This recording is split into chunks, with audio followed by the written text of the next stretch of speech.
देखिए हम लोग कल शुरू क्या किए थे, संवैधानिक विकास। और आपको पता है संविधान किसी भी देश के लिए आवश्यक है, क्योंकि बिना कानून के कोई देश नहीं चल सकता। अगर आप ये मान चले अगर देश में कोई कानून नहीं होता या किसको क्या शक्ति है अगर वो नहीं होता तो क्या होता, बताइए। मतलब जैसे देश में ना कानून है ना कोई व्यवस्था है, सरकार कौन है नहीं है, कैसा होता? तब तो ऐसा ही हो जाता ना जो पहले आदि मानव हुआ करते थे, जिसको जो करना है वो करे, है कि नहीं। इसीलिए देश को चलाने के लिए जो है, किसी देश को चलाने के किसकी आवश्यकता होती है, संविधान की। ठीक है। और आपको पता है संविधान क्या है, एक लिखित दस्तावेज, किसका, नियमों का। अब देखिए कुछ सवाल जो बनता है, जैसे पहला दुनिया का सबसे पहला संविधान किस देश ने बनाया था, सेंट मेरी। और अभी जो जीवित जो संविधान चल रहा है उसमें सबसे पुराना किसका है, अमेरिका का। और सबसे बड़ा भारत का। अब ये भारत में पहली बार जो कानून बना है, संविधान बना है, यानी एक तरह से वही कानून आगे चल के संविधान बनेगा करके, तो कब आया, 1773 में। 1773 में। इससे पहले वही राजा महाराजा का शासन होता था। फिर अंग्रेज आया, अंग्रेज केवल व्यापार करता था।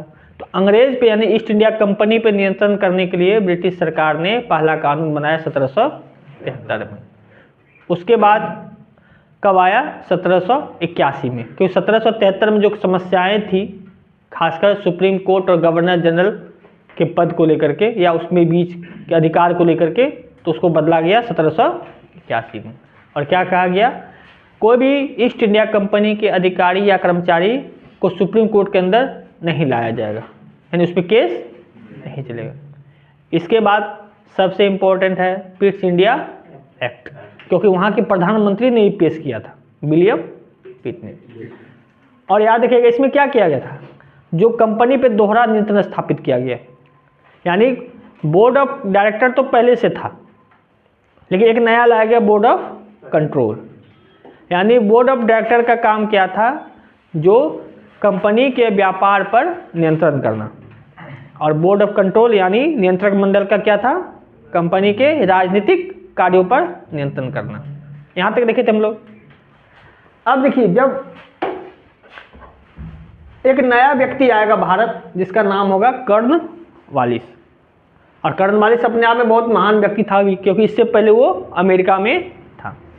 तो जब ये कहा गया जो कॉर्नवालिस को, जो आप अब तो अमेरिका अलग हो गया, कि अमेरिका तो 1787 में आज़ाद हो गया, है कि नहीं। और 1700 उससे पहले ही, भले 1700 संविधान बना था, आज़ाद तो उससे पहले हो गया था 84 में ही। तब उसको वहाँ से बोला कि आपको भारत जाना पड़ेगा। तो कॉर्नवालिस ने कहा हम भारत जाएंगे, लेकिन हमें कुछ अधिकार चाहिए, हम ऐसे ही नहीं चले जाएंगे। ठीक है।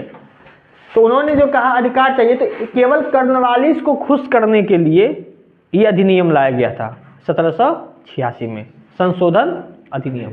याद रखिएगा ये अधिनियम भारत के लिए नहीं था, ये अधिनियम किसके लिए था, कॉर्नवालिस को खुश करने के लिए, ताकि कॉर्नवालिस भारत आने के लिए राजी हो जाए।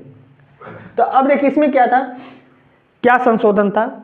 इससे पहले आपको पता था जो गवर्नर जनरल जो था, उसको कहाँ गवर्नर जनरल कहा जाता था, बंगाल का गवर्नर जनरल।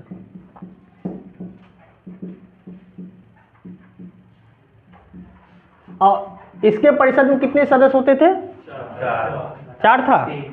4 से घटा के 3 कर दिया गया था ना, 3 था। तो उस समय जो निर्णय लिया जाता था तो सबका बराबर महत्व था, यानी सदस्य हो या गवर्नर जनरल हो, इसके मत का बराबर वैल्यू होता था। तो कॉर्नवालिस ने कहा नहीं, तब फिर गवर्नर जनरल में और बाकी सदस्य में क्या अंतर रह जाएगा, है कि नहीं। जब सबका मत का बराबर ही वैल्यू रहेगा तो क्या अंतर हो जाएगा। तो पहला बदलाव क्या करेगा, जो गवर्नर जनरल को जो है वीटो पावर दिया जाएगा, वीटो शक्ति। इसका मतलब क्या है, जैसे मान लीजिए 3 सदस्यों ने कुछ और कह दिया और गवर्नर जनरल इस बात से राजी नहीं है, तो गवर्नर जनरल अगर तीनों को चाहे तो उसके अधिकार को समाप्त कर सकता है। ऐसे समझिए, जैसे मान लीजिए हम गवर्नर जनरल है, आप 3 सदस्य हैं, पहले नियम था चारों लोग वोटिंग करते, चारों को बराबर बराबर अधिकार था। अब पता चला दो इधर हो गया तो दिक्कत हो जाता था ना।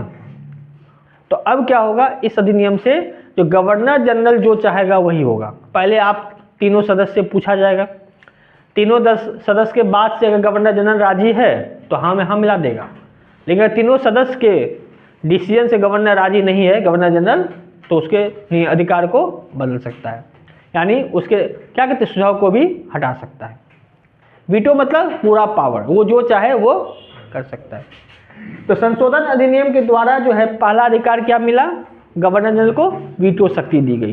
इसका मतलब है वो अन्य सदस्यों के सुझाव को या निर्णय को बदल सकता था। ठीक है। दूसरा क्या हुआ, उस समय गवर्नर जनरल अलग होता था और कमांडर इन चीफ जो सेना का हेड होता था वो कौन होता था,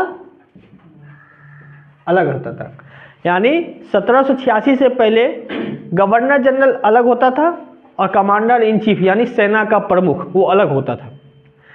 लेकिन अब क्या किया, दोनों एक ही व्यक्ति को बना दिया गया, यानी जो गवर्नर जनरल रहेगा वही कमांडर इन चीफ भी रहेगा। जैसे अभी कौन है, अभी भारत का जो है तीनों सेनाओं का अध्यक्ष कौन है, राष्ट्रपति है कि नहीं। यानी भारत का सर्वे सर्वा भी है और साथ में तीनों सेनाओं का हेड भी है। यानी ये भी शुरुआत समझ लीजिए यही से हुआ है। यानी संशोधन अधिनियम के द्वारा गवर्नर जनरल को ही कौन सा पद दे दिया गया, कमांडर इन चीफ का। और दूसरा क्या था, गवर्नर जनरल को वीटो शक्ति दी गई। यानी वीटो शक्ति यानी उसको इतना अधिकार था कि अपने सदस्यों के निर्णय को बदल सकता है। तो ये दो अधिनियम लाया गया, ये दो परिवर्तन किए गए, तब कर्नवालिस भारत आया। तो समझ लीजिए ये जो अधिनियम लाया गया था संशोधन अधिनियम, किसको खुश करने के लिए, कर्नवालिस को। तो लिखिए आप देखिए एग्जाम में तो सीधे लिखना जरूरी है नहीं, कर्नवालिस को खुश करने के लिए लिखिए, इस अधिनियम के द्वारा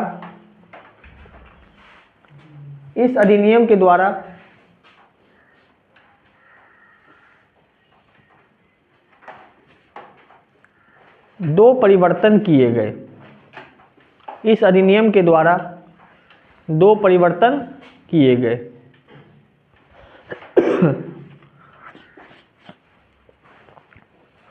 पहला लिखिएगा,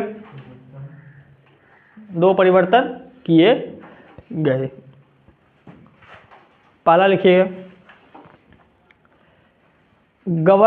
बंगाल के गवर्नर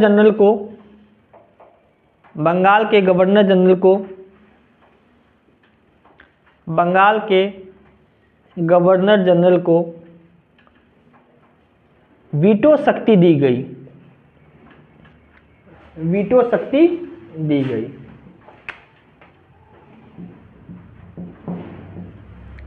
वीटो शक्ति दी गई अर्थात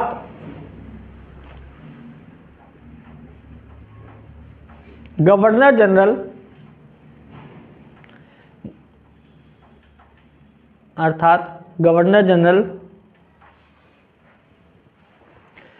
अन्य सदस्यों के निर्णय को बदल सकती थी।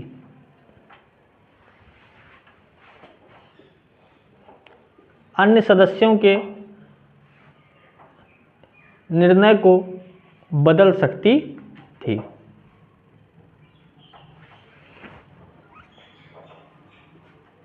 ठीक है। अब जैसे मान के चलिए एक चीज बताइए, क्या इस क्लास में वीटो शक्ति किसके पास है? अब जैसे मान चलिए हम कोई क्लास में बदलाव करना चाहते हैं, आप लोग सुझाव दे सकते हैं, लेकिन जब तक हम नहीं मानेंगे, अब कहेगा सर क्लास फ्री कर दीजिए, आपके करने से तो होगा नहीं। या आप कहेगा सर क्लास में 1 लाख रुपया फीस कर दीजिए, या डिजिटल बोर्ड लगा दीजिए, एसी लगा दीजिए, तो क्या हम मानने के लिए तैयार है? लेकिन हाँ, मेरा अगर मन करे चलिए क्लास फ्री, तो फ्री है कि नहीं। यानी इस क्लास में सारा निर्णय लेने का अधिकार मेरा है। उसी तरह वीटो शक्ति क्या था, जिसको संपूर्ण अधिकार होता है, वो चाहे तो निर्णय को पूरी तरह से बदल सकता है। ठीक है। हाँ, सुझाव देने के लिए कह सकते हैं, जैसे हम आपसे कह सकते हैं आप बताइए हम कोचिंग को और आगे बढ़ाना चाहते हैं, पूरे बिहार में फैलाना चाहते हैं, तो कोई सुझाव देना चाहते हैं, या हमें क्या पैटर्न अपनाना चाहिए, कैसे क्या करना चाहिए, तो आप सुझाव दे सकते हैं, लेकिन सुझाव को मानने के लिए हम बाध्य नहीं है। हाँ, हमको अच्छा लगा तो हम मान लेंगे। तो वीटो शक्ति वही होता है, तो सदस्य चर्चा करते हैं, डिसीजन लेते हैं, उसके बाद जो गवर्नर जनरल है उसको अच्छा लगे तो ठीक है आगे बढ़ाइए, नहीं अच्छा लगे तो समाप्त कर दीजिए। ठीक है, दूसरा पॉइंट लिखिएगा।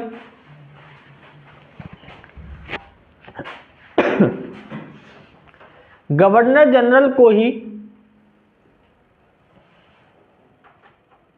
या गवर्नर जनरल को कमांडर इन चीफ का भी पद दिया गया। गवर्नर जनरल को कमांडर इन चीफ का पद दिया गया।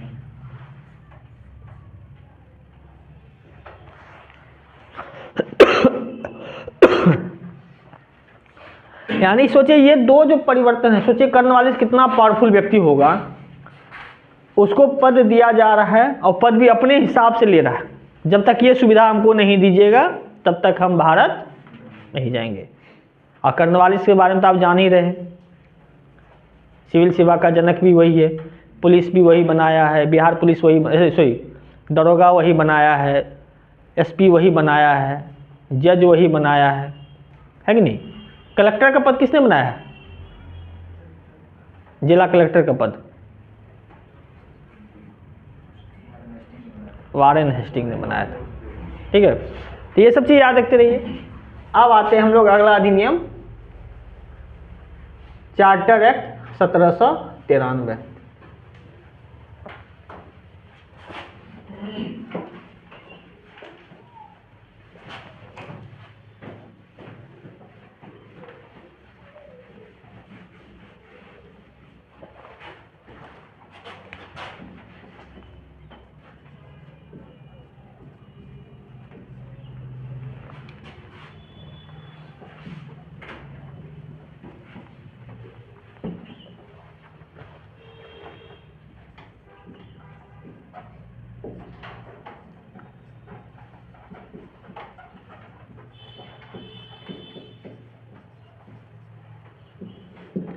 चार्टर अधिनियम 1793।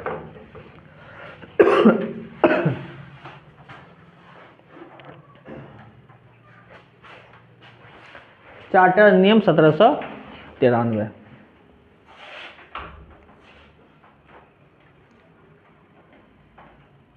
देखिए नाम पे भी जाइएगा, इससे पहले हमने क्या कहा, रेगुलेटिंग एक्ट।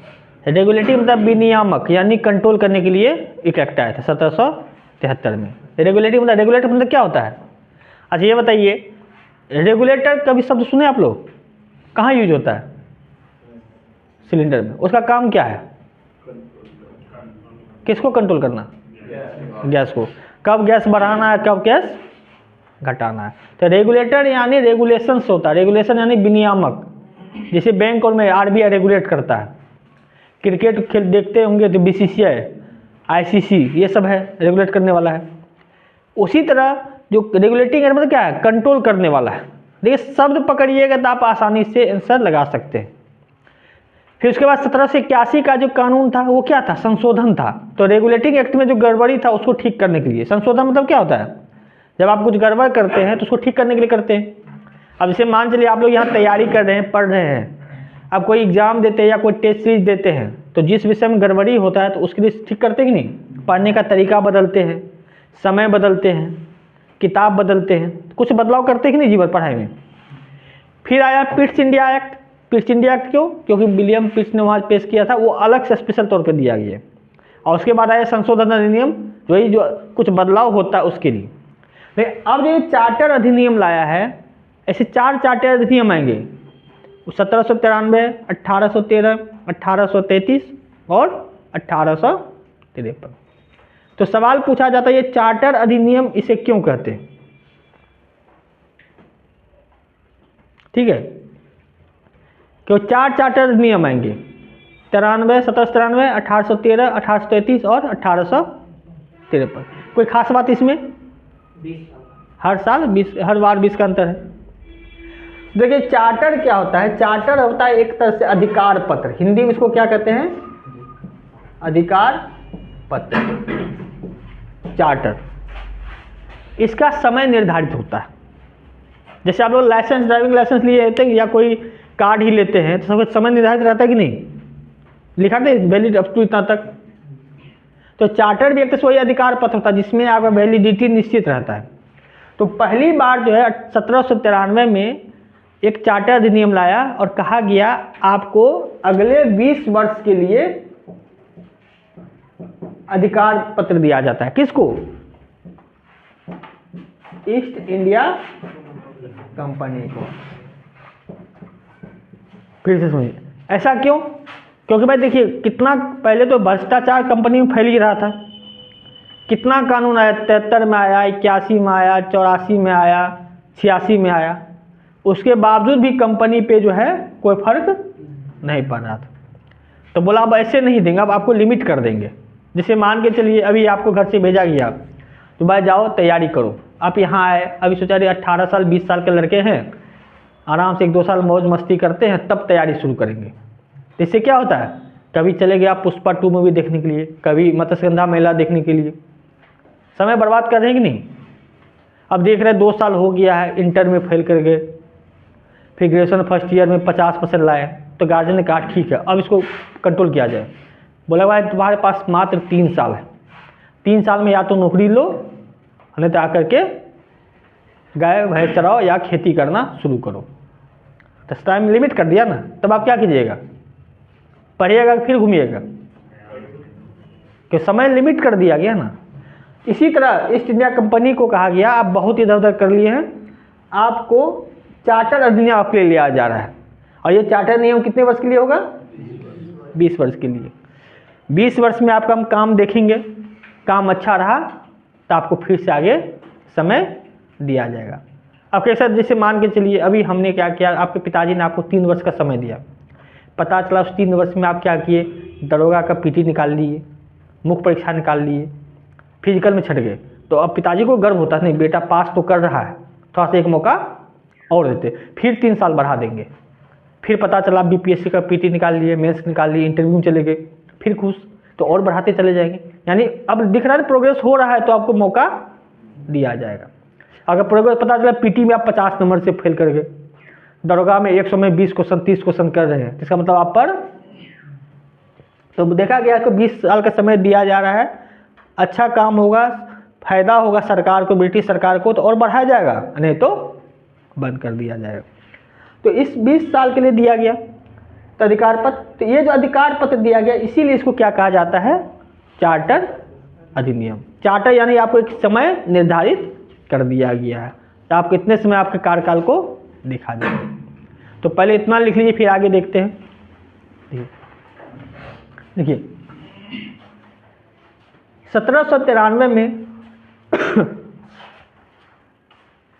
1793 में ब्रिटिश सरकार ने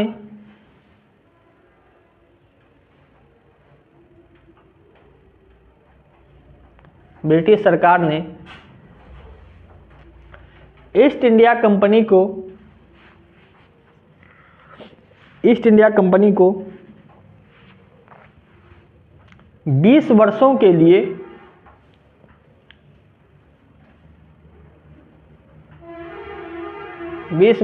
लिए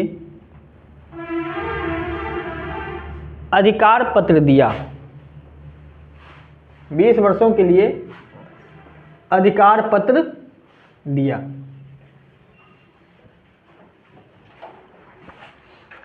ठीक है,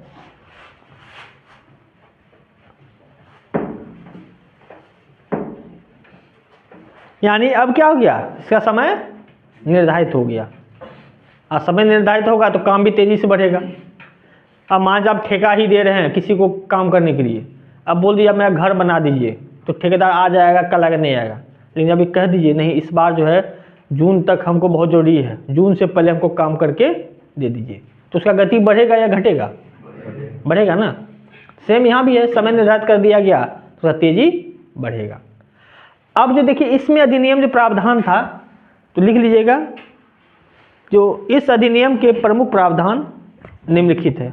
इसी में लिखिए, इस अधिनियम के प्रमुख प्रावधान निम्नलिखित है।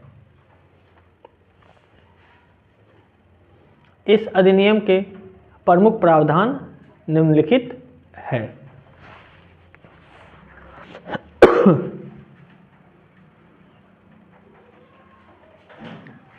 अब देखिए करके,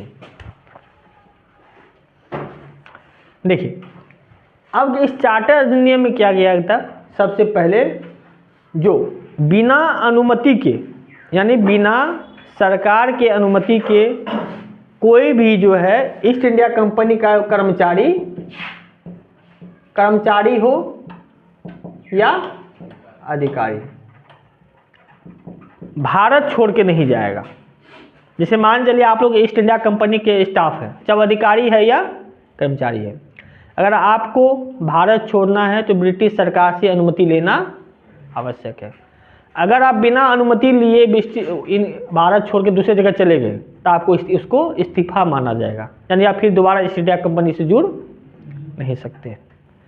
वही करता था, आराम से लोग क्या करता था, पैसा कमाता था, छुप के जा करके लंदन पहुंचा देता था या दूसरी जगह जाकर जमा कर देता था।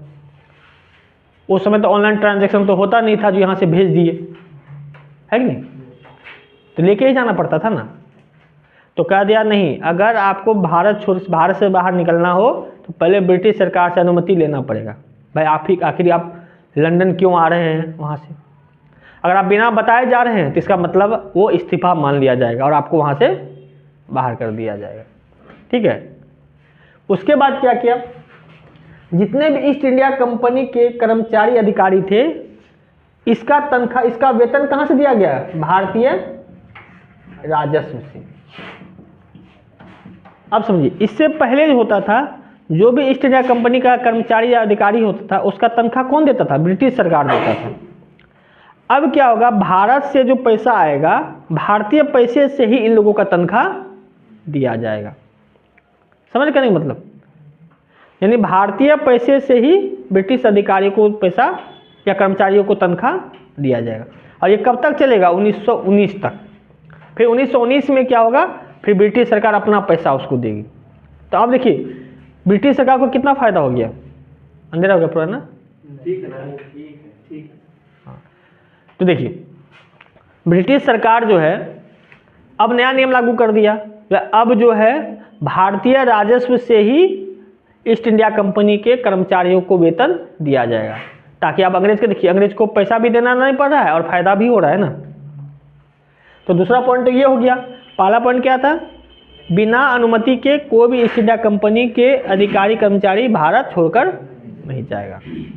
दूसरी बात, जितने भी कर्मचारी अधिकारी थे उसका वेतन कहाँ से मिलता था, भारतीय राजस्व से। और ये कब तक चलेगा, 1919 तक।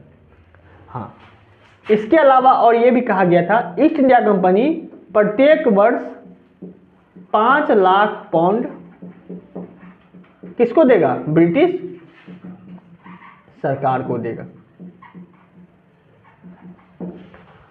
यानी प्रत्येक वर्ष ईस्ट इंडिया कंपनी यानी भारत से कमा करके उसको कितना देगा, 5 लाख पाउंड।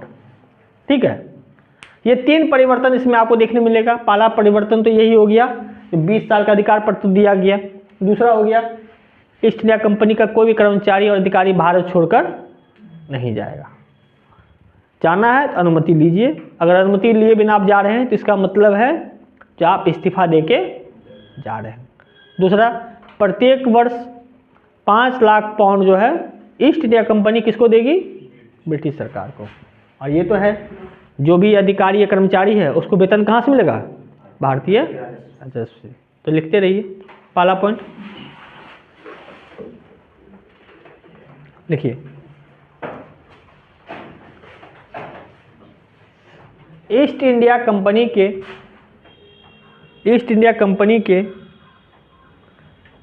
कर्मचारी और ईस्ट इंडिया कंपनी के कर्मचारी और अधिकारियों का वेतन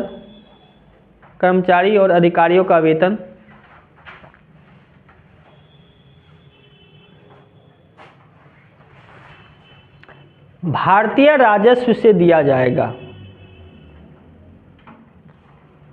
भारतीय राजस्व से दिया जाएगा।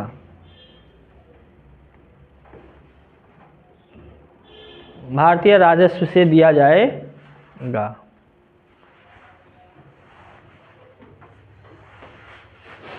ठीक है।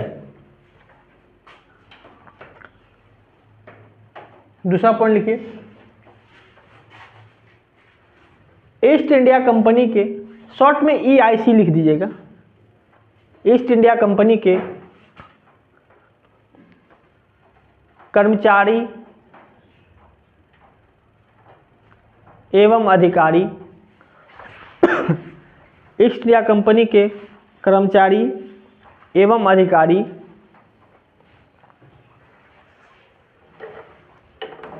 बिना सरकार के अनुमति के, बिना सरकार के अनुमति के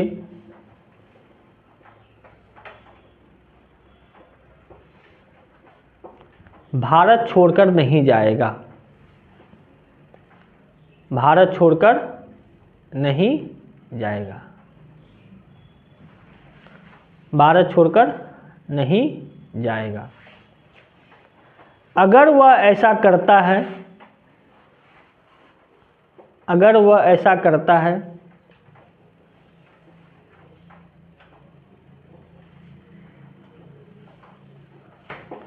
तो इसे इस्तीफा माना जाएगा, तो इसे इस्तीफा माना जाएगा, तो इसे इस्तीफा माना जाएगा।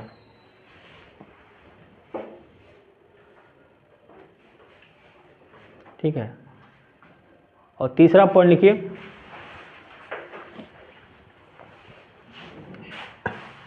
East India company, east India company प्रत्येक वर्ष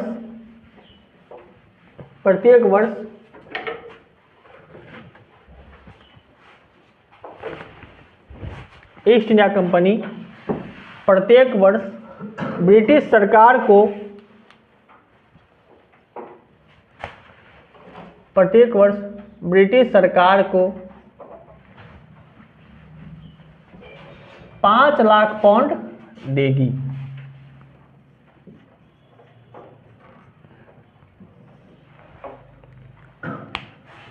पाँच लाख पाउंड देगी।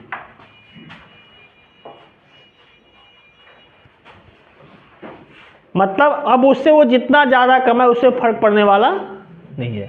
सालाना 5 लाख पाउंड जो है ब्रिटिश सरकार को देगी। ईस्ट इंडिया कंपनी क्या है? एक कंपनी है। जैसे मान के चलिए अभी कोई ONGC या कोई ऐसी कंपनी दूसरे देश में जाके तेल खोद रही है, तो वहाँ जा रही है तो इसका मतलब भारत की तरफ से जा रही है ना वो, तो उस पर तो भारत का नियंत्रण होगा ही और उसको टैक्स तो भरना ही पड़ेगा ना। तो उसी तरह ये भी मान के चलिए एक तरह से आपको सालाना 5 लाख पाउंड देना है, इसको जो करना है वो करिए। अब इतना कानून था, अब कितने वर्ष के लिए अधिकार दिया गया था? तो 1793 के बाद कब आएगा अगला कानून? चार्टर एक्ट 1800, तो दीजिएगा हेडिंग चार्टर एक्ट 1813।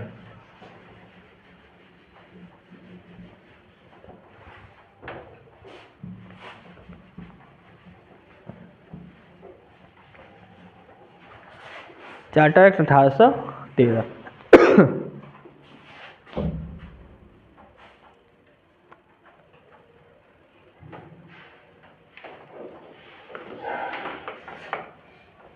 नहीं, इसका मतलब क्या, इस 20 वर्षों में ईस्ट इंडिया कंपनी ने अच्छा काम किया होगा, तो फिर से 1813 में कानून आएगा चार्टर अधिनियम, और चार्टर अधिनियम फिर से समय निर्धारित किया जाएगा, तो फिर से 20 साल के लिए नवीकरणीय कर जाएगा। नवीकरण मतलब जिसको आम भाषा में आप लोग कहते हैं रिन्यूअल करना। आप लोग लाइसेंस बनाते हैं तो रिन्यूअल कराते हैं कि नहीं? तो 20 साल हुआ, फिर से रिन्यूअल कराएगा, यानी फिर से नवीनीकृत कराएगा। कितने वर्षों के लिए? 20 वर्षों के लिए। तो पहले इतना लिख लीजिए, फिर आगे देखते हैं। देखिए, कंपनी के अधिकार पत्र को, कंपनी के अधिकार पत्र को फिर से 20 वर्षों के लिए फिर से 20 वर्षों के लिए नवीकरण किया गया। नवीकरण किया गया। नवीकरण किया गया। नवीकरण यानी रिन्यूअल किया गया, यानी अब फिर से क्या होगा, वो अगले 20 वर्ष तक करेगा। लेकिन देखिए इसमें जो चार्टर अधिनियम आया, इसमें बहुत सारे बदलाव आए हैं। क्यों? क्योंकि हम लोग इसके लिए थोड़ा सा जो विश्व के इतिहास पे जानना चाहते हैं। इसमें आपको बहुत चीज़ नया मिलेगा। तो कारण क्या था, इस अधिनियम में से पहले इंग्लैंड में औद्योगिकीकरण हो गया था। क्या हो गया था इंग्लैंड में? औद्योगिकीकरण हो गया था। औद्योगिक मतलब क्या? नए नए उद्योग स्थापित हुए। और औद्योगिकरण में होता है जब किसी वस्तु के निर्माण में हाथ के जगह पे मशीन का प्रयोग होने लगे, उसे क्या कहते हैं? उद्योग। जैसे मान के चलिए पहले कपड़ा हम लोग सिलते थे, तो उसको हम लोग क्या कहते हैं? घरेलू काम कार्य करते थे। लेकिन अब वो कपड़ा फैक्ट्री में मशीन से सिलने लगा है, तो क्या हो गया? उद्योग हो गया। उसी तरह पहले खेती जो था, खेती हम लोग हल फावला से करते थे, लेकिन अब क्या हुआ, बहुत सारा टेक्निक यूज होने लगा, ट्रैक्टर, थ्रेसर, ये सब यूज होने लगा। तो कई राज्यों में खासकर बिहार में खेती को, कृषि को उद्योग का दर्जा भी दिया गया है। तो यानी औद्योगिक मतलब क्या होता है? जहां किसी वस्तु के निर्माण में हाथ के जगह मशीन का प्रयोग हो। अब जाहिर सी बात है, हाथ की तुलना में मशीन ज़्यादा उत्पादन करेगा कि हाँ ज़्यादा करेगा? अब सोचिए अगर आप खेत में जो हल बैल के साथ आप जाए खेत करने के लिए, और एक व्यक्ति ट्रैक्टर लेके जाए, तो एक दिन में सबसे ज़्यादा कौन जोत पाएगा? ट्रैक्टर वाला, कि मशीन ज़्यादा काम करता है ना। इसी तरह जब औद्योगिकरण मतलब होता है ज़्यादा वस्तु का उत्पादन होने लगा, तो उसको बेचने के लिए बाजार भी चाहिए ना। बेचने के लिए क्या चाहिए? बाजार। तो इंग्लैंड में औद्योगिकरण हो चुका था, लेकिन एक समस्या और हो गया था, उसको बेचने के लिए बाजार उतना नहीं था। पहले ये क्या करता था, इंग्लैंड पूरे विश्व में सामान बेचता था, और खासकर कहाँ बेचता था? यूरोप में। ठीक है। लेकिन जब आप इसमें पढ़िएगा तो इस समय नेपोलियन आ चुका था फ्रांस में, और फ्रांस की क्रांति चल रही थी इससे पहले से। तो नेपोलियन ने क्या किया था, एक व्यवस्था लाया, महाद्वीपीय व्यवस्था। यानी नेपोलियन ने क्या लाया? महाद्वीपीय व्यवस्था। आप सोचिए, थोड़ा सा चलते हैं। फ्रांस में क्रांति हुई, और फ्रांस में एक नया शासक आया या तानाशाह आया, जिसका नाम था नेपोलियन बोनापार्ट। उसने लगभग यूरोप के सभी देशों को पराजित किया, लेकिन एक रह गया था जो इसके टक्कर का था, वो था इंग्लैंड। कि उस समय इंग्लैंड की नौसेना दुनिया की सर्वश्रेष्ठ नौसेना हुआ करती थी, और नेपोलियन ये भी जानता था इंग्लैंड से हम सीधे लड़ नहीं सकते, तो लड़ नहीं सकते हैं तो उसकी आर्थिक स्थिति को कमज़ोर कर दीजिए। तो उन्होंने क्या किया, यूरोप में जहाँ जहाँ उसका कब्जा था उसमें जो किया कि पूरे यूरोप में इंग्लैंड का सामान आने पे रोक लगा दिया। अब जैसे मान के चलिए हम जान रहे हैं, चलिए कोई व्यक्ति है जो मधेपुरा का व्यक्ति है, कोई अगल बगल का व्यक्ति है, सहरसा में जो है उसका उद्योग सामान ज़्यादा बिक रहा है, तो हमको सहरसा पे कब्जा है, तो हम उसको सहरसा में सामान बेचना ही बंद करवा दिए, तो उसको कमी होगा कि नहीं? अब उसको नया बाजार खोजना पड़ेगा कि नहीं? तो यूरोप में जो था, नेपोलियन बोनापार्ट ने क्या किया, बोले पूरे यूरोप में इंग्लैंड का सामान खरीद बिक्री पर रोक लगा दिया गया। इसको क्या कहा, इस व्यवस्था को क्या कहा गया? महाद्वीपीय व्यवस्था। यानी इस महाद्वीप में इंग्लैंड से ना कोई सामान खरीदेगा। ठीक है। तो अब सोचिए इंग्लैंड के पास क्या समस्या, एक तो औद्योगिकरण हो गया, सामान का भरमार हो रहा है, और बेचने के लिए बाजार बंद हो गया, तो बाजार कहाँ जाएगा? वो भारत की ओर जाएगा कि नहीं? अब भारत में तो एक ही कंपनी चल रहा है, केवल ईस्ट इंडिया कंपनी।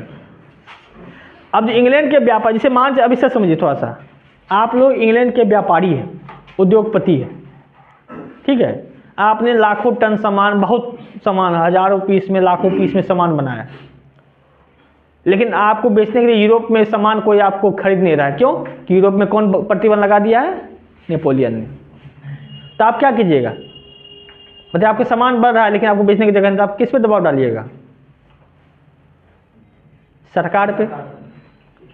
तो यहाँ के व्यापारी ने कहा सरकार को, सर ये तो गलत बात हो रहा है, हम उद्योग आप लगा दिए हैं, उद्योग हम पर डेवलपमेंट कर रहे हैं, सामान बेचने के मेरे पास बाजार नहीं है और पूरे भारत में एक अकेला ईस्ट इंडिया कंपनी राज कर रहा है, तो हमको भी भारत का बाजार दीजिए, हम भी भारत में अपना सामान बेचेंगे, ताकि हमको भी तलब होना चाहिए ना। अगर सामान नहीं बिकेगा तो हम लोग बर्बाद हो जाएंगे, और हम बर्बाद तो देश बर्बाद। तब इस अधिनियम के द्वारा क्या किया गया, जो भारत का बाजार जो है सबका लिए खोल दिया गया। यानी अब कोई भी व्यापारी जो इंग्लैंड का है वो भारत में आकर व्यापार कर सकता था। और इससे पहले केवल ईस्ट इंडिया कंपनी को क्या था? एकाधिकार था, यानी मोनोपोली था।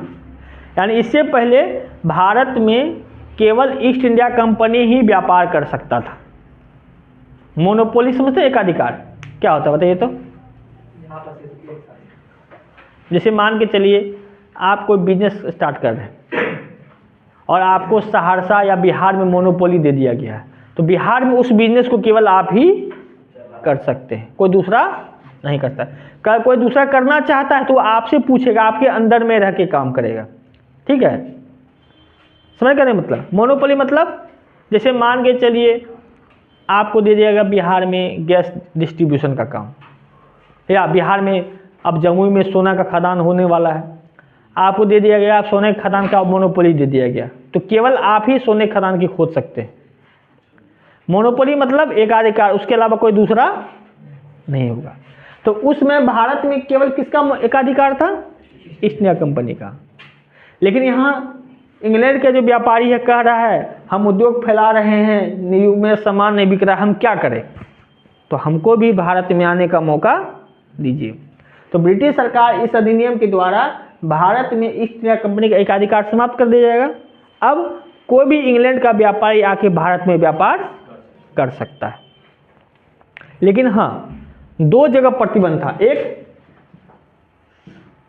चीन के साथ जो व्यापार होगा, चीन से व्यापार, उस पर किसका अधिकार होगा? चीन में केवल कौन व्यापार करेगा? इस कंपनी का। और चाय का जो व्यापार होगा वो भी कौन करेगा? यानी एकाधिकार समाप्त हुआ है, लेकिन फिर भी दो चीज छोड़ दिया गया ईस्ट इंडिया कंपनी के लिए, चाय का व्यापार और चीन के साथ व्यापार। तो सबसे इंपॉर्टेंट पॉइंट है, पूछा जाता है 1813 का, यानी आपसे ऐसा पूछा जाएगा किस अधिनियम के द्वारा जो ईस्ट इंडिया कंपनी का एकाधिकार समाप्त किया गया, तो है 1813 का। यानी 1813 के बाद ईस्ट इंडिया कंपनी के अलावा कोई दूसरे व्यापारी भी इंग्लैंड के आके यहाँ व्यापार कर सकता था। लेकिन दो पे अभी भी एकाधिकार है उसका, एक चाय का व्यापार और एक चीन के साथ व्यापार पे। ऐसा क्यों? क्योंकि यूरोप में महाद्वीपीय व्यवस्था शुरू हो गया था। और किसने शुरू किया था? नेपोलियन बोनापार्ट ने। ठीक है, तो इतना आपको डिटेल जाने की जरूरत नहीं है, ये तो क्लास है, तो क्लास में डिटेल जाना पड़ता है। अब लिखिएगा जो 1813 के अधिनियम के प्रमुख प्रावधान। 1813 के हेडिंग तो हो ही गया ना, आगे लिखिएगा 1813 के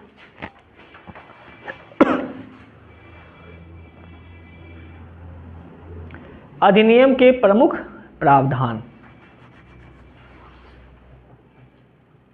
प्रमुख प्रावधान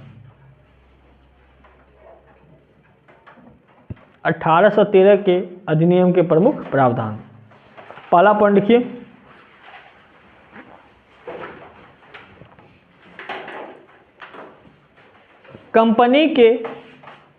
कंपनी मतलब ईस्ट इंडिया कंपनी, कंपनी के एकाधिकार को समाप्त किया गया। कंपनी के एकाधिकार को समाप्त किया गया।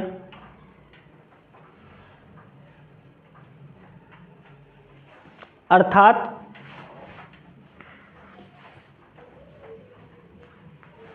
भारत में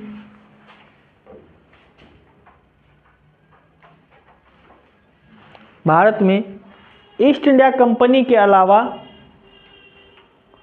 भारत में ईस्ट इंडिया कंपनी के अलावा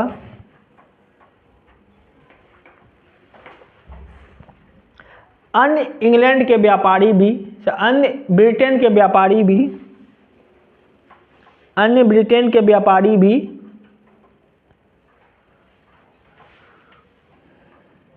अन्य ब्रिटेन के व्यापारी भी व्यापार कर सकता था।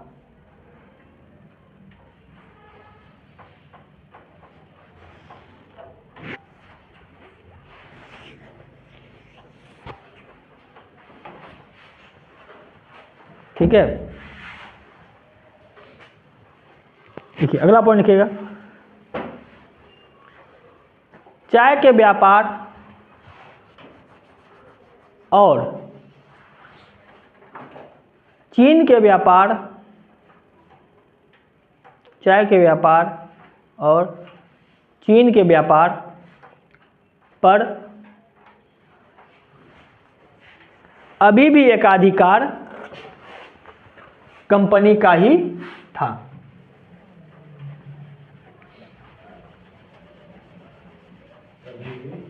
एकाधिकार कंपनी का ही रहेगा, ये लिखिए कंपनी का ही रहेगा।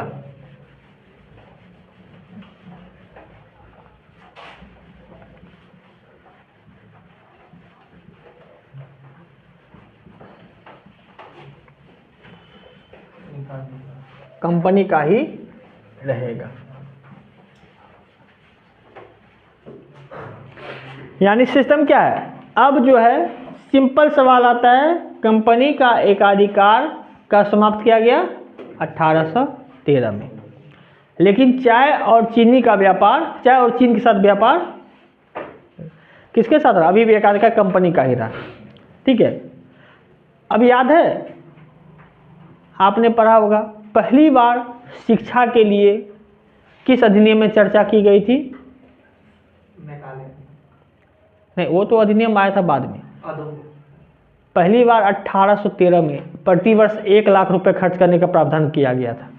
ठीक है, यानी इसी अधिनियम में जो है शिक्षा के विकास पर 1 लाख रुपए प्रतिवर्ष खर्च करने का प्रावधान किया जाएगा। वास्तव में वो कभी खर्च नहीं होगा, पर कहने और करने में अंतर है ना। तो अगला पॉइंट लिखिए, शिक्षा के विकास के लिए, शिक्षा के विकास के लिए प्रतिवर्ष, शिक्षा के विकास के लिए प्रतिवर्ष 1 लाख रुपए खर्च करने का प्रावधान, प्रतिवर्ष 1 लाख रुपए खर्च करने का प्रावधान किया गया।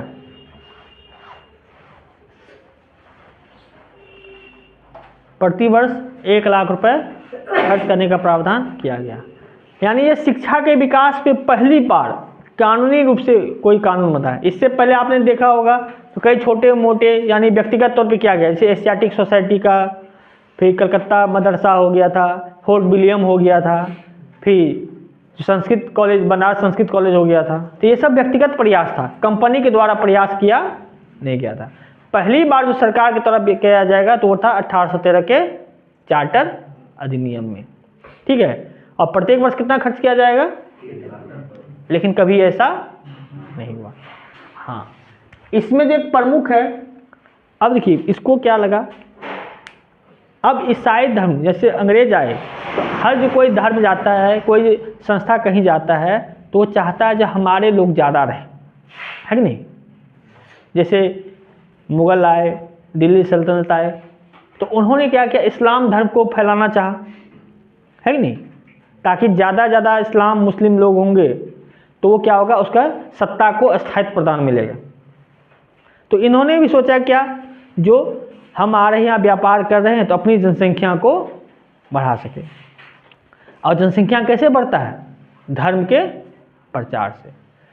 तो ईसाई धर्म के प्रचार के लिए पहली बार जो भी मिशनरी हुआ था, मिशनरी समझते हैं आप लोग, ईसाई मिशनरी जो होता है, धार्मिक एक संस्था है जिसको धर्म प्रचार के लिए छूट दी गई, यानी सोचिए कानूनी रूप से धर्म प्रचार करने के लिए छूट दी गई ताकि भारत में ईसाई धर्म का प्रचार हो सके। तो लिखिएगा ईसाई मिशनरी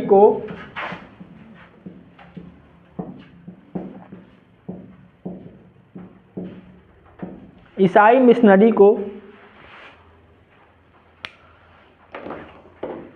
भारत में धर्म प्रचार के लिए, भारत में धर्म के प्रचार के लिए छूट दी गई।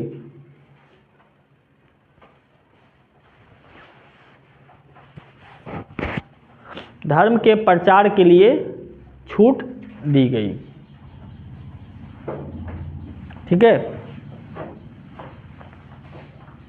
ये था आपका 1813 का चार्टर अधिनियम। तो अब कब आएगा? 1833 में।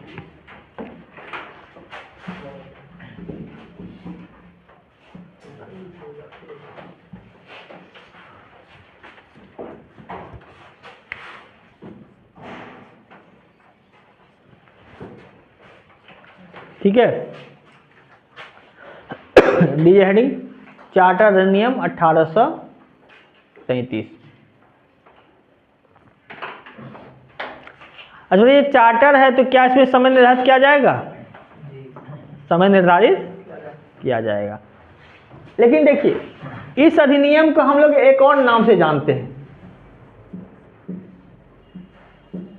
सेंट हेलेना अधिनियम। यानी चार्टर अधिनियम 1813 को किस नाम से जाना जाता है? सेंट हेलेना अधिनियम। देखिए ऐसा क्यों? देखिए, अंटार्कटिका महासागर में एक द्वीप है सेंट हेलेना, एक द्वीप था। ये पहले किसके अंदर में था? ईस्ट इंडिया कंपनी के अंदर में था। यानी इसमें किसका राज था? ईस्ट इंडिया कंपनी के। तो 1833 में ईस्ट इंडिया कंपनी ने सेंट हेलेना द्वीप किसको दे दिया? ब्रिटिश सरकार को। ठीक है, यानी कानून बनने से पहले जो था सेंट हेलेना द्वीप किसके पास था? ईस्ट इंडिया कंपनी के पास। तो उपहार के तौर पे इन्होंने किसको दे दिया? ब्रिटिश सरकार को। तो इसीलिए इस कानून, जो नया कानून बना, इसको सेंट हेलेना अधिनियम भी जाते थे, ये ताकि याद में रहे, चर्चा में रहे। तो नीचे एक तो पहला लाइन लिख दीजिए, 1833 के चार्टर अधिनियम को, 1833 के चार्टर अधिनियम को सेंट हेलेना अधिनियम भी कहते हैं। सेंट हेलेना अधिनियम भी कहते हैं।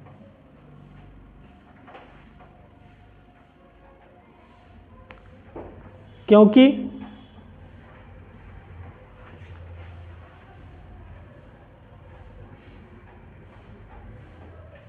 अठारह सौ 33 में ईस्ट इंडिया कंपनी ने, शॉर्ट में EIC लिख दीजिएगा, ईस्ट इंडिया कंपनी ने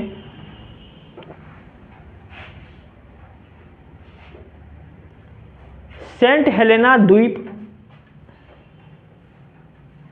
सेंट हेलेना द्वीप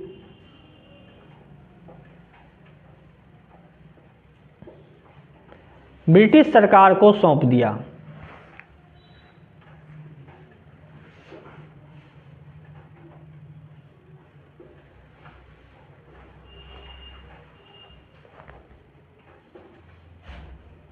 देख, एक बार पूछा गया था सेंट हेलेना अधिनियम किसको कहा जाता है? 4 ऑप्शन दे देगा, तो वह कौन सा है? चार्टर अधिनियम 1833।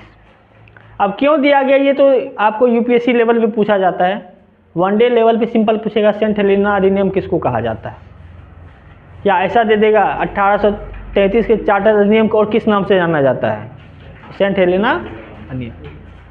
अब देखिए ये अधिनियम बना, फिर से 20 साल के लिए क्या करेगा? इसको रिन्यूअल कराया जाएगा, फिर से नवीकरणीय कराया जाएगा। ठीक है, अब देखिए क्या था, अभी आपने देखा था 1813 में क्या था, कंपनी के व्यापारिक अधिकार को, एकाधिकार को समाप्त किया गया। लेकिन दो अभी भी बचा हुआ था, चाय और चीन के साथ। लेकिन इस अधिनियम के द्वारा क्या गया, उसका संपूर्ण अधिकार को ही समाप्त, एक संपूर्ण एकाधिकार को समाप्त कर देगा। अब चाय और चीन के साथ भी सब व्यापार कर सकता है। ठीक है, यानी 1833 में जो है कंपनी के संपूर्ण एकाधिकार को समाप्त कर दिया जाएगा। ठीक, याद रखिए, खाली एकाधिकार समाप्त करना हो तो 1813, और जब आगे संपूर्ण लग जाए तो 1833। कि वो हमने क्या किया था, एकाधिकार समाप्त किया था लेकिन कुछ चीज़ छोड़ दिया था, चाय के व्यापार पे और चीन के साथ व्यापार पे। लेकिन 1833 में संपूर्ण एकाधिकार को समाप्त कर दिए। ठीक है, तो पहले 2 पॉइंट लिख लीजिए, तब आगे लिखाते हैं। देखिए, कंपनी को अगले 20 वर्ष के लिए फिर से अधिकार पत्र दिया गया।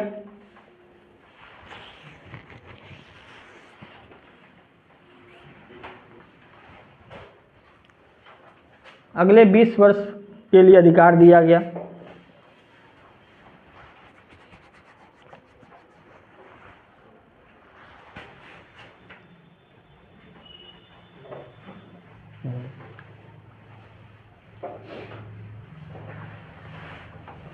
लिखिए अगला पॉइंट, कंपनी के संपूर्ण एकाधिकार को, हाँ अगला पॉइंट, कंपनी के संपूर्ण एकाधिकार को समाप्त किया गया।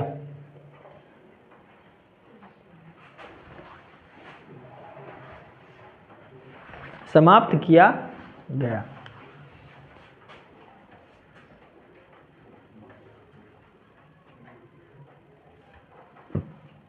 किया गया। अच्छा, एक सवाल का जवाब दीजिए, पहले ऑप्शन दे देते हैं।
इसमें तो सही कौन सा है, ठीक से पढ़िएगा।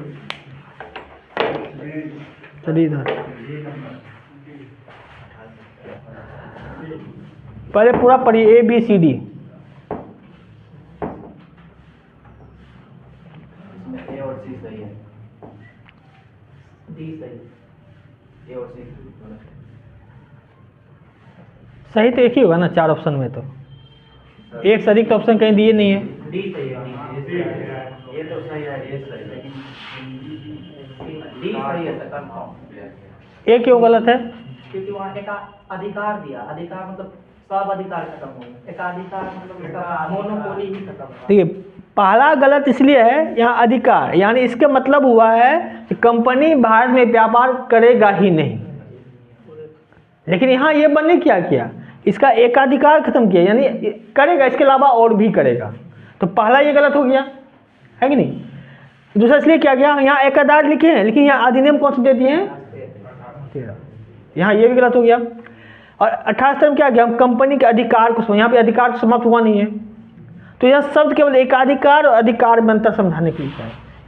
अधिकार मतलब होता है, जैसे मान के चलिए अगर आपको सहरसा में अधिकार, आप मान लीजिए कोई कंपनी चला रहे हैं, अगर आपका एकाधिकार समाप्त हो रहा है तो इसका मतलब है जो आपके अलावा कोई दूसरा भी कंपनी यहाँ चला सकता है। जैसे मान चलिए सहरसा मेरा कोचिंग है, अगर हमको सहरसा के जो स्थानीय सरकार है, नगर निगम है, वो हमको ये अधिकार दे दे सहरसा में केवल मेरा ही कोचिंग चलेगा कंपटीशन के लिए, बीपीएससी के लिए, तो मेरा एकाधिकार हो गया, मेरे अलावा कोई दूसरा खोलेगा तो हम केस कर सकते हैं, ठीक है। तो अगर सरकार चाहेगी तो मेरा एकाधिकार समाप्त कर देगी, अगर मेरा एकाधिकार समाप्त कर देगी इसका मतलब है अब हम पढ़ाएंगे, मेरे अलावा कोई और भी पढ़ा सकता है। लेकिन जब कंपनी ये कह दे सरकार विजय जीएस एकेडमी का अधिकार ही समाप्त हो जा रहा है, तो हम यहाँ कंपनी कोचिंग नहीं चला सकते, ठीक है। दोनों मतलब समझ रहे हैं। हम लोग गलती यही करते हैं, शब्द को समझते नहीं है, सीधा देखते एकाधिकार अधिकार में। देखिए एकाधिकार हुआ मोनोपोली, अधिकार हुआ राइट्स अधिकार, तो थोड़ा सा ध्यान देना पड़ेगा इस चीज़ पे, जल्दबाजी नहीं कीजिएगा। जब सवाल सब देखिए कुछ सवाल डायरेक्ट मिल जाता है, और जहाँ सवाल में शब्द में कन्फ्यूजन हो रहे तो उसको ठीक से पढ़िए, और नहीं समझ में आए तो थोड़ा सा इंग्लिश तरफ चले जाइए, कि इंग्लिश में थोड़ा सा आसान रहता है, ठीक है।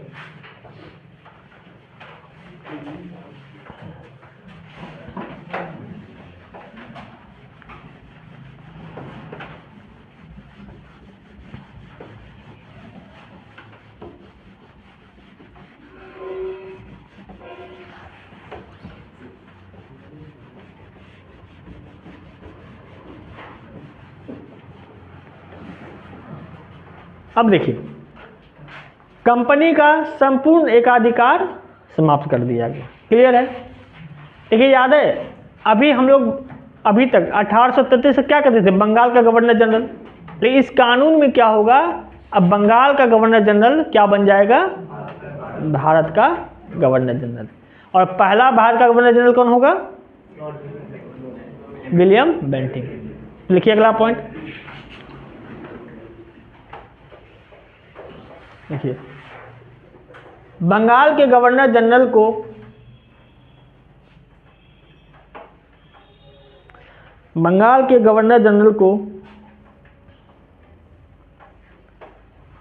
भारत का गवर्नर जनरल कहा जाएगा। बंगाल के गवर्नर जनरल को भारत का गवर्नर जनरल कहा जाएगा।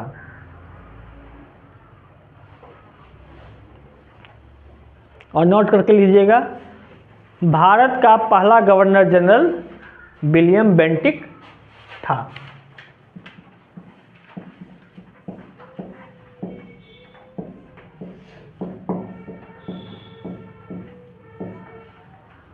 भारत का पहला गवर्नर जनरल विलियम बेंटिक था। भारत का पहला गवर्नर जनरल विलियम बेंटिक था।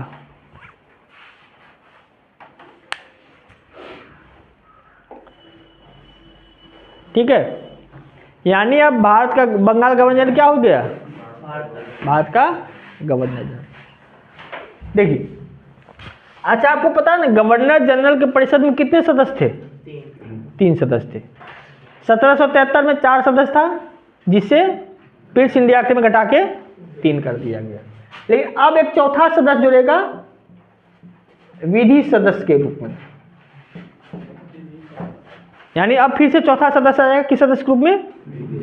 अब विधि सदस्य के रूप में किसको चुनेगा, मैकाले को। लेकिन यहाँ याद रखिएगा ये सदस्य क्या होगा, अंशकालीन सदस्य। ये सदस्य कैसा होगा, इसका मतलब क्या होगा, देखिए आपको पता है गवर्नर जनरल है प्लस 3 अन्य मेंबर है,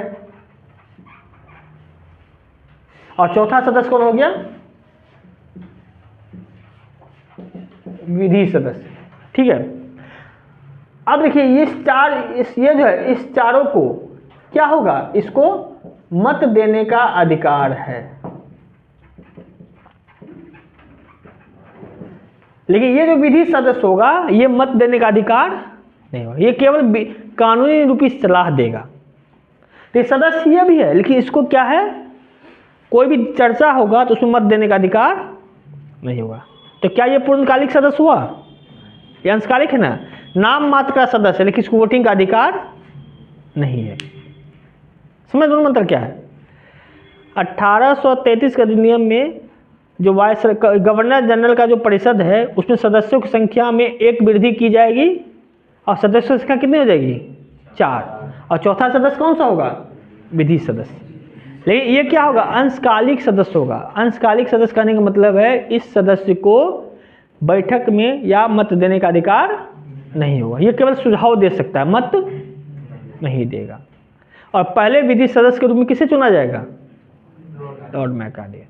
और इसी अधिनियम के बाद जो है भारत में पहला विधि आयोग बनेगा कब, 1834 में। यानी भारत में पहला विधि आयोग कब बनेगा, 1834 में। और इसके अध्यक्ष कौन होंगे, मैकाले। और यही मैकाले शिक्षा का विकास भी किया था। ठीक है, तो अगला पॉइंट लिखिएगा, गवर्नर जनरल के परिषद में चौथे सदस्य के रूप में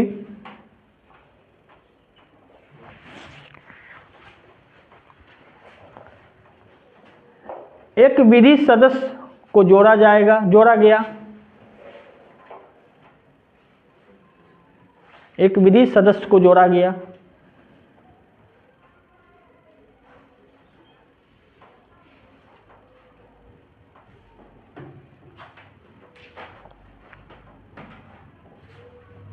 और नोट करके लिखिएगा, चलिए 1 मिनट, जोड़ा गया।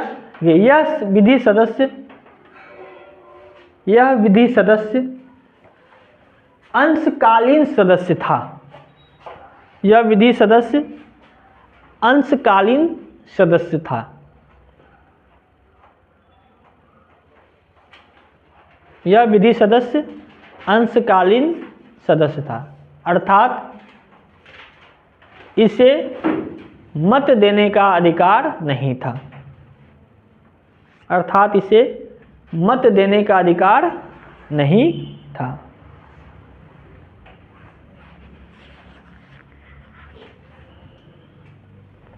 अधिकार नहीं था। ठीक है, नोट करके लिखिएगा, पहले विधि सदस्य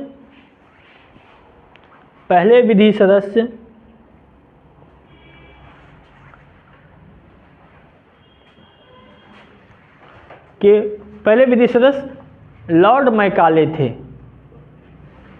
विधि सदस्य लॉर्ड मैकाले थे।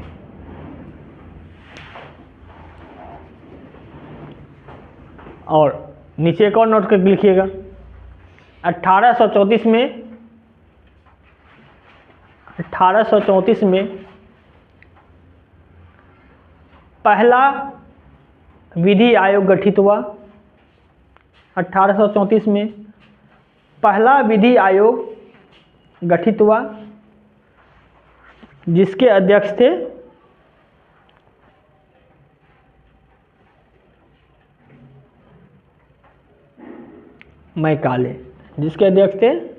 मैकाले।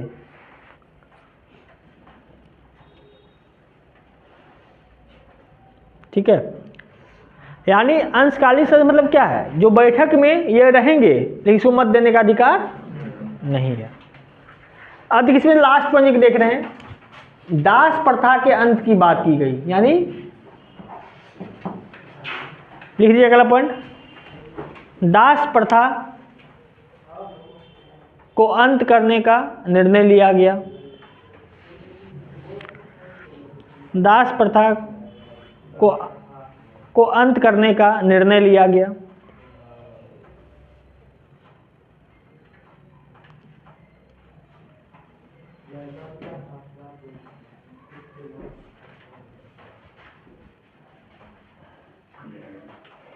लिया गया।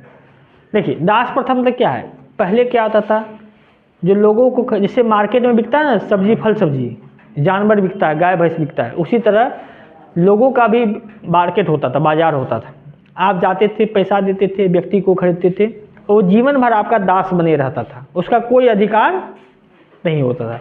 एक तरह से जिस तरह आप लोग गाय भैंस द्वार पर रखते हैं ना, बकरी, और उसी तरह आदमी आपके द्वार पर रहता और पूरी तरह से आपका वो नौकर रहता। और इसको लीगल भी मान के चला जाता, क्योंकि उससे पहले मुस्लिम काल में, उससे पहले प्राचीन काल में भी दास प्रथा थी, ठीक है। लेकिन अंग्रेजों ने सोचा ये मानवीय हित के खिलाफ है कि नहीं। अब मानव है तो मानव का कुछ अधिकार भी होना चाहिए।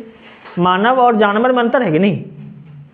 अब मनुष्यों को अगर आप जानवर समझेगा तो फिर उसको मनुष्य जीवन मिलकर कोई फायदा नहीं हुआ। तो इसीलिए इस अधिनियम में कहा गया जो दास प्रथा को समाप्त किया जाएगा। और आगे चल करके 1843 में लॉर्ड एलन बैरो ने दास प्रथा को समाप्त किया। नीचे नोट करके ये भी लिख दीजिएगा, 1843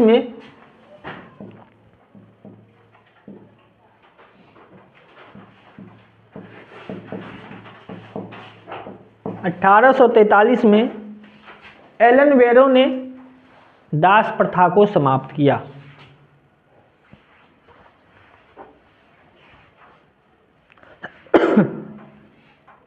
दास प्रथा को समाप्त किया। दास प्रथा को समाप्त किया।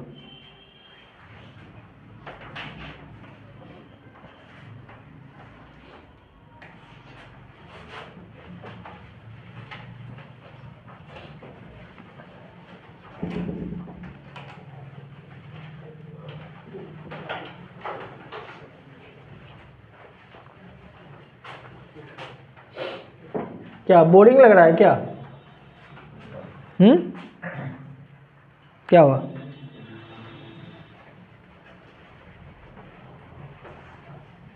आप लोग हाँ या ना कुछ नहीं कह रहे हैं।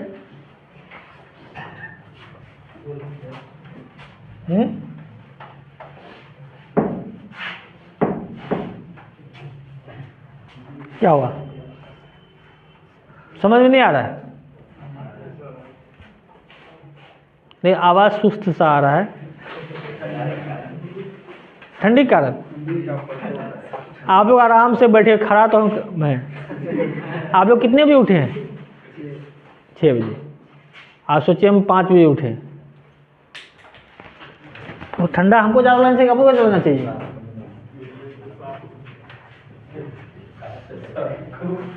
क्या हुआ? एज के हिसाब से सर को उठाता लेकिन आजकल वैसा नहीं है। आजकल के बच्चे ही कमज़ोर हो गए, है कि नहीं। अभी जाके देखिए गांव में जिसका 60 प्लस है कैसे घूम रहे हैं, वो भी केवल धोती में ही, बिना इनर पहने हुए, है कि नहीं। तो आइए अगला रेटिंग दीजिए, चार्टर अधिनियम 1853।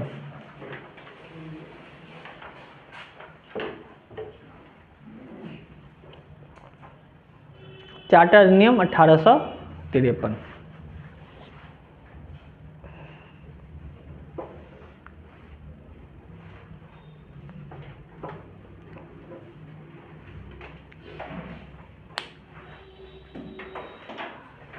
देखिए अभी तक क्या था, चार्टर अधिनियम में कितने वर्षों के लिए अधिकार पत्र दिया जाता था? अब इसमें क्या करेगा, अनिश्चितकालीन के लिए दे देगा। यानी अब चार्टर दिया जाएगा लेकिन अनिश्चित, कोई टाइम इसमें लिमिट नहीं किया जाएगा। ठीक है। इसके बाद अभी आपने क्या देखा, विधि सदस्य को अंशकालिक सदस्य दर्जा था ना, अब इसको पूर्णकालिक सदस्य दे दिया जाएगा, यानी अब उसको मतदान करने का भी अधिकार मिलेगा। यानी अब गवर्नर जनरल में जो चौथा सदस्य था विधि सदस्य, उसको मतदान करने का भी अधिकार मिलेगा। तो पहला पॉइंट तो वही लिख लीजिए, पहला पॉइंट देखिए, इस अधिनियम के द्वारा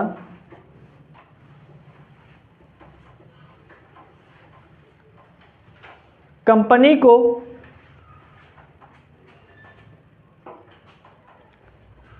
अनिश्चितकालीन के लिए अधिकार पत्र दिया गया, अधिकार पत्र दिया गया, अनिश्चितकालीन के लिए अधिकार पत्र दिया गया।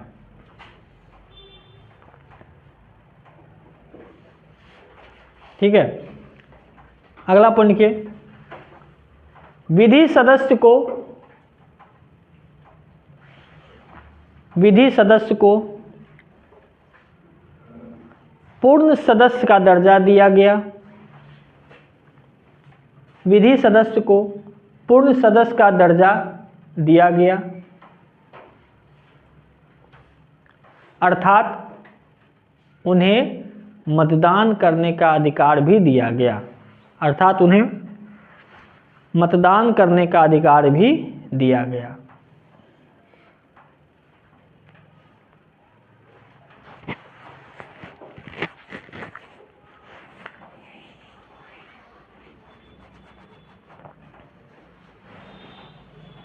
दिया गया, ठीक है।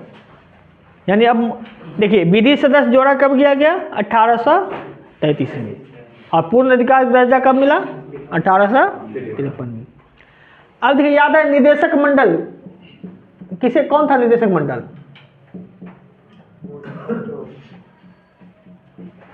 जो हम लोग बताए थे 1784 प्रिंसिंग एक्ट में, जो व्यापारिक मामलों पर अधिकार करता था।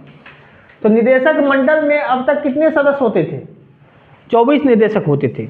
अब इसको 18 से कितना कर दिया गया, 18। तो लिखिएगा, निदेशक मंडल में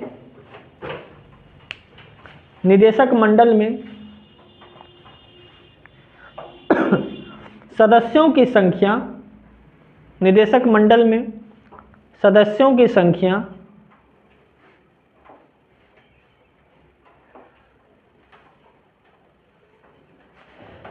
घटाकर, सदस्य संख्या 24 से घटाकर 18 कर दी गई, 24 से घटाकर 18 कर दी गई।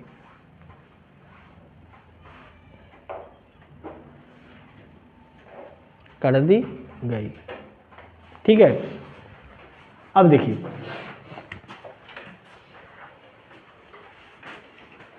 सिविल सेवा जो होता था उसमें जो अधिकारी कलेक्टर और बनते थे, एसपी और बनते थे, दरोगा और बनते थे, वो पहले क्या होता, परीक्षा नहीं होता था।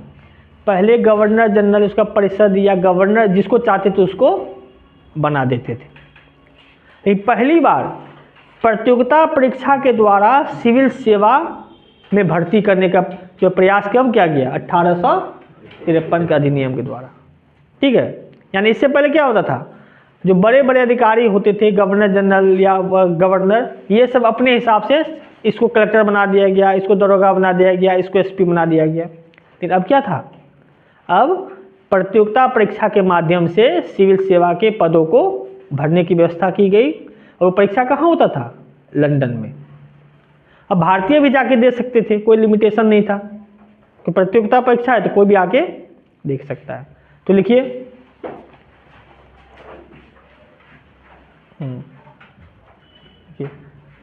पहली बार सिविल सेवा के पदों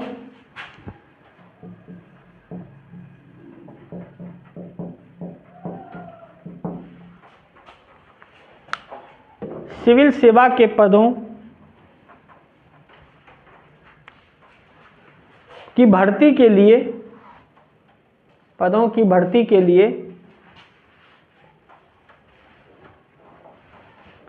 प्रतियोगिता परीक्षा,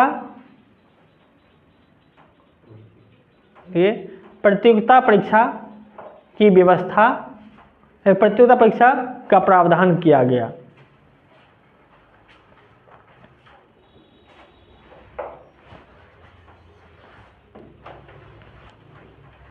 प्रतियोगिता परीक्षा का प्रावधान किया गया।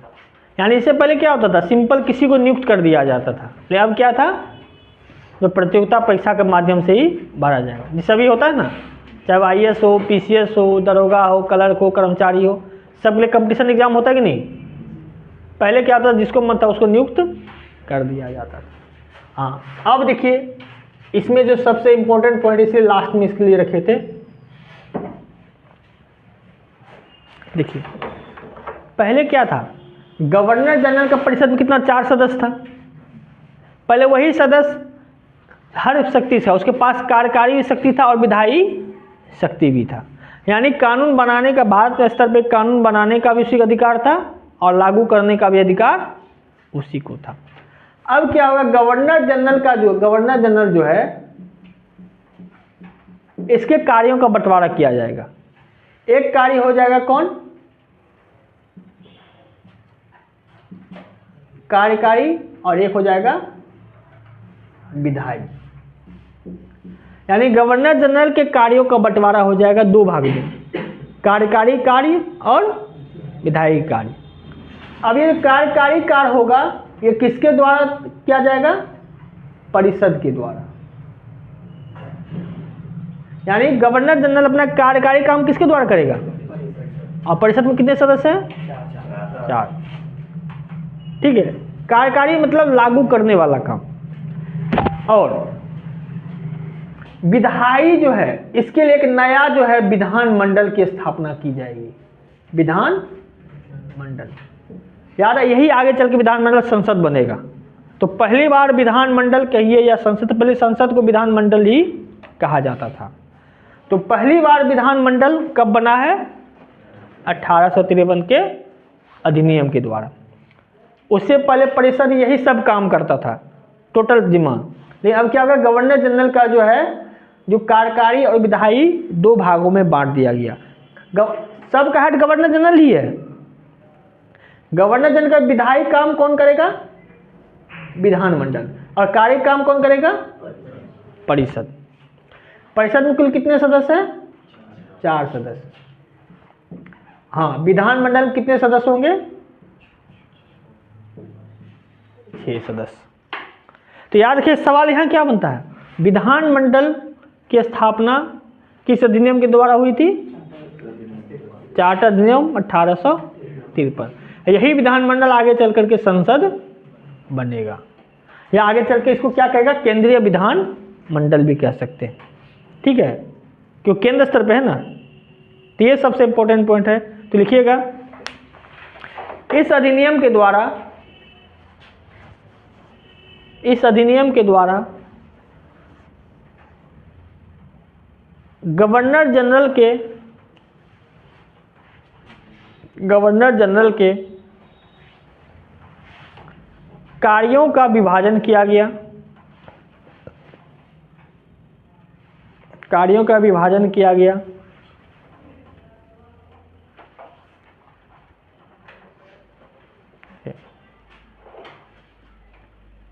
जैसे कार्यकारी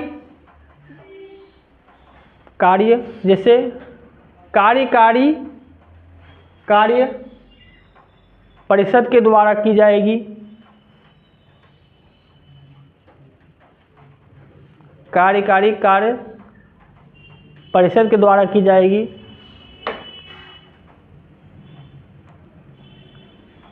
तथा विधायी कार्य के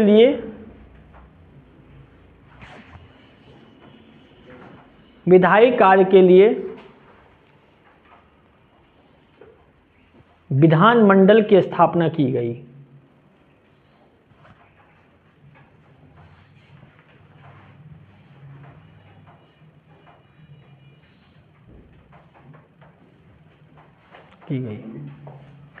विधायी कार्य के लिए विधानमंडल की स्थापना की गई, जिसमें 6 सदस्यों को शामिल किया गया, जिसमें 6 सदस्यों को शामिल किया गया।